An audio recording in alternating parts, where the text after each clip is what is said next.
Have you ever asked, what can help me sleep at night? Or said, I have no pain, but I just can't sleep. These are some comments that I've recently gotten on my channel. If you're struggling with sleep, whether you have a painful condition like neuropathy or not, you're not alone. Here's what no one is telling you. Most people try to fix their sleep by popping pills or changing one thing or another, like avoiding screens or taking supplements. But that's why they're still struggling. The real solution isn't just one trick. It's a simple, science-backed framework that resets your body's natural sleep cycle. In this video, I'll show you how to apply this one powerful sleep strategy to your daily routine so you can fall asleep faster, get deeper rest, and wake up feeling fully refreshed. Let's get started. Hi, I'm Dr. Ole Olson, America's neuropathy coach and founder of Asuta Health Neuropathy Centers. At Asuta Health, we help you heal peripheral neuropathy naturally so you can move, feel, and live better because you matter. Many of the neuropathy patients struggle with sleep, whether it's falling asleep, waking up throughout the night, or never feeling fully rested. In this video, I'm going to share one key sleep strategy that we teach our patients that has made a huge difference in their sleep quality. This simple approach has helped them fall asleep faster, stay asleep longer, and wake up feeling really refreshed. And the best part? You can start applying it tonight. But before we dive in, it's important to understand the autonomic nervous system, which controls how your body responds to stress and how you transition into rest and recovery, especially during sleep. So what is the autonomic nervous system?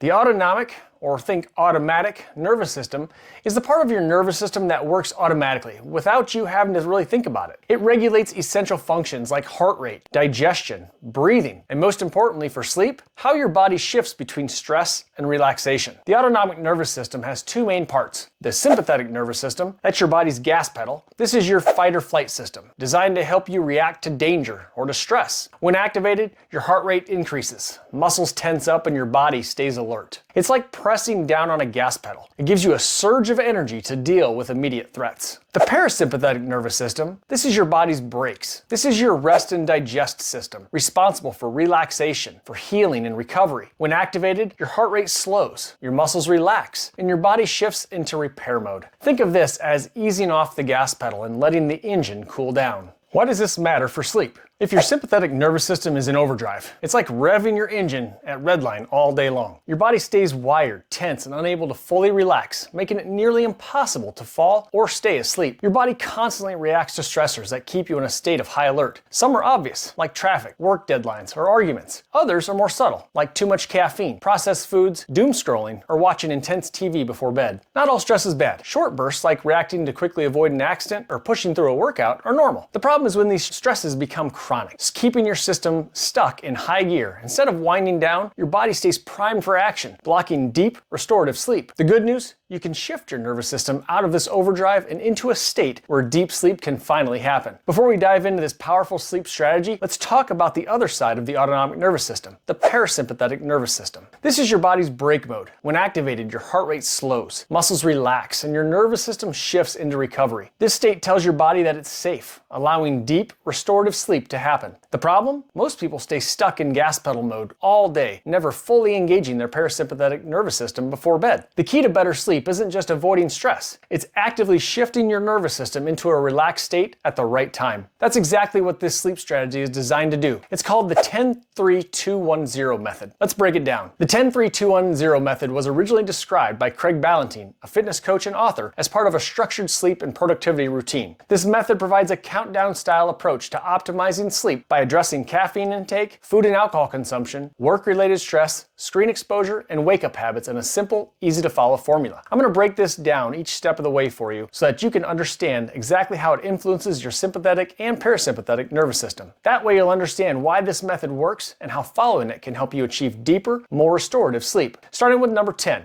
Step 10, cut out caffeine 10 hours before bed. This first step in the 10-3-2-1-0 sleep method is to stop consuming caffeine at least 10 hours before bedtime. Why the 10-hour mark? Caffeine has a half-life of about 5 hours, meaning that half of it is still in your system 5 hours after you drink it. So if you have coffee in the afternoon, a significant amount can still be stimulating your nervous system at bedtime, keeping you wired when you should be winding down. By cutting off caffeine 10 hours before bed, you allow your body enough time to metabolize the caffeine and prevent it from interfering your sleep cycle. This is how caffeine affects the nervous system. Caffeine directly stimulates the sympathetic nervous system, triggering a stress-like response that increases alertness, raises your heart rate, and keeps your brain brain in a heightened state of activity. This makes it harder for the parasympathetic nervous system to take over and prepare your body for that rest and sleep mode. If your sympathetic nervous system is still activated at night, you may experience difficulty falling asleep, restless sleep, or even waking up feeling unrefreshed. Cutting caffeine at the right time helps shift your nervous system from gas pedal mode to brake mode, allowing for deeper, more restorative sleep. Here's your action step. Set a caffeine cutoff time based on your bedtime. If you go to bed at 10 p.m., stop drinking coffee, tea, soda, or energy drinks by 12 o'clock. If you need an afternoon pick-me-up, switch to caffeine-free herbal tea, or simply hydrate with water to avoid stimulating your nervous system before bed. By following this simple step, you set your body up for better sleep by reducing nervous system activation well before bedtime. Now let's move on to step number 3.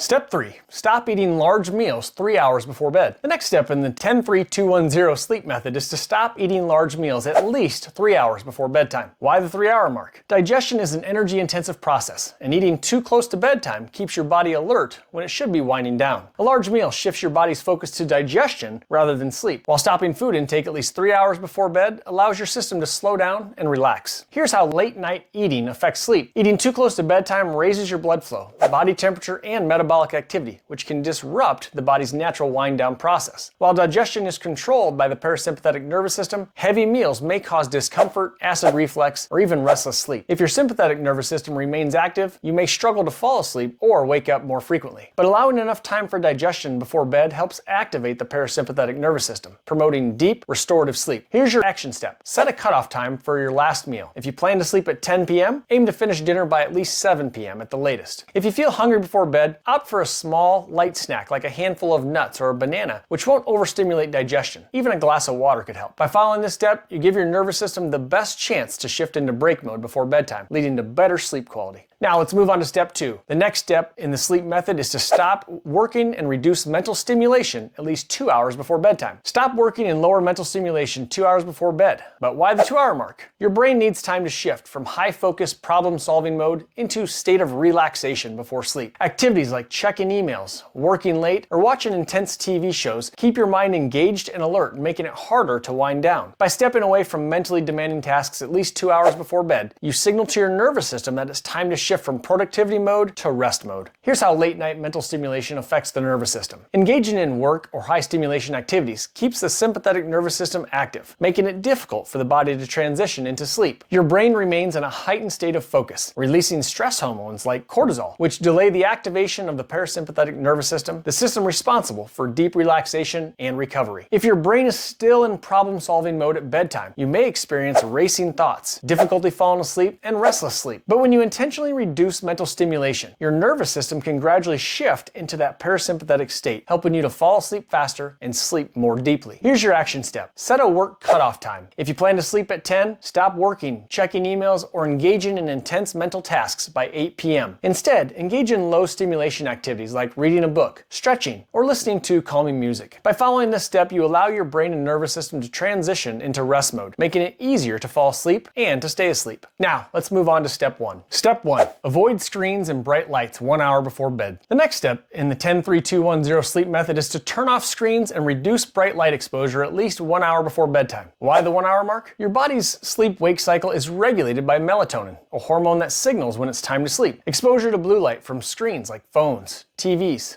tablets, and computers suppresses melatonin production, tricking your brain into thinking that it's actually still daytime. This delays onset for sleep and makes it harder to fall into that deep restorative sleep. By avoiding screens for 1 hour before bed, you allow melatonin levels to rise up naturally, helping your body to transition into sleep mode. Here's how screen time affects the nervous system. Bright screens keep the sympathetic nervous system engaged, preventing the body from fully shifting into parasympathetic or that rest and digest and recover state. Social media, emails, and fast-paced TV shows stimulate the brain, making it harder to unwind. If you scroll through your phone or watch intense content before bed, you may experience difficulty falling asleep, more nighttime wake-ups, and lower quality sleep. But by reducing screen exposure and dimming the lights, you help your body to naturally activate that parasympathetic system, making sleep deeper and more refreshing. Here's your action step. Set a screen-free wind-down routine. If you plan to sleep at 10 o'clock, turn off all screens by 9 p.m. and switch to low-light activities like reading a book, light stretching, or even journaling. Use warm, dim lighting instead of bright overhead lights to help your body recognize that it's time for rest. By following this step, you'll optimize melatonin melatonin production and allow your nervous system to fully shift into sleep mode. Now, let's move on to the final step. Step 0. No hitting snooze in the morning. The final step in this 10-3-2-1-0 sleep method is to stop hitting the snooze button in the morning. Here's how snoozing actually hurts your sleep. When your alarm goes off, your body is meant to wake up and start the day. But when you hit snooze and you drift back into that light sleep, your brain re-enters a fragmented sleep state that doesn't really provide the real rest that it needs. This can leave you feeling even more groggy and sluggish, what's known as sleep inertia. By getting up as soon as your alarm rings, you reset your body's internal clock, making it easier to wake up feeling alert and energized. Here's how snoozing affects the nervous system. Hitting snooze confuses your autonomic nervous system. Instead of a smooth transition from sleep to wakefulness, your body experiences multiple micro-awakenings, disrupting your natural cortisol response. If you repeatedly snooze, your sympathetic nervous system doesn't fully activate in the morning, making you feel even more tired and sluggish for hours. But when you get up right away, your body properly shifts into wake mode, increasing energy and focus for the day ahead. Here's your action step. Set your alarm for the actual time you need to wake up, no earlier. Place your alarm across the room, so you actually have to get up out of bed to go turn it off. As soon as you wake up, expose yourself to natural light by opening up a window or stepping outside to signal to your body that it's time to start the day. By skipping the snooze button, you'll train your body to wake up more naturally, setting yourself up for better sleep cycles night after night. As you can see, a simple question about sleep leads to a layered answer, because fixing sleep problems usually requires more than one change in your daily routine. This might feel overwhelming, but don't worry. I'll show you exactly how to make this easy and sustainable. Start with the highest priority step for you. You don't have to follow the steps in order. This is a flexible framework, not a rigid checklist. Think about the step that makes the most sense for you right now. That's the one where you should begin with. Once that habit becomes part of your routine, move on to the next logical step. Within a few days or a couple of weeks, you'll have the entire 10-3-2-1-0 method in place, and you'll start noticing deeper sleep, fewer wake-ups, and feeling fully recharged in the morning. You can do this, and when you start seeing the results, please come back and share your progress in the comments below. I'd love to hear how this is working for you, because you matter. Here are your 5 action steps as you have them all in one place. 1. Stop caffeine 10 hours before bed to prevent it from interfering with deep sleep. Secondly, avoid large meals 3 hours before bed so digestion doesn't disrupt your body's natural wind-down process. 3. Stop working and reduce mental stimulation 2 hours before bedtime to allow your brain to shift from high alert to relaxation. And number 4, turn off screens and dim the lights 1 hour before bed to support natural melatonin production. And 5, wake up with your first alarm. No snoozing to reset your body's internal clock and start the day with energy. Start with the step that makes the most sense for you right now and build from there. Stick with it and you'll start noticing real improvements in your sleep. Which step are you going to start with? Let me know in the comments below. If you learned something new about sleep and found value in this video, please like and share it so more people can improve their sleep as well. Subscribe to my channel for more science-backed strategies and biohacks to support nerve health, improve sleep, and take control of peripheral neuropathy. If you experience arm pain, numbness, or tingling while sleeping at night, check out my next video where I cover the top 7 warning signs of peripheral neuropathy. Go watch this video next.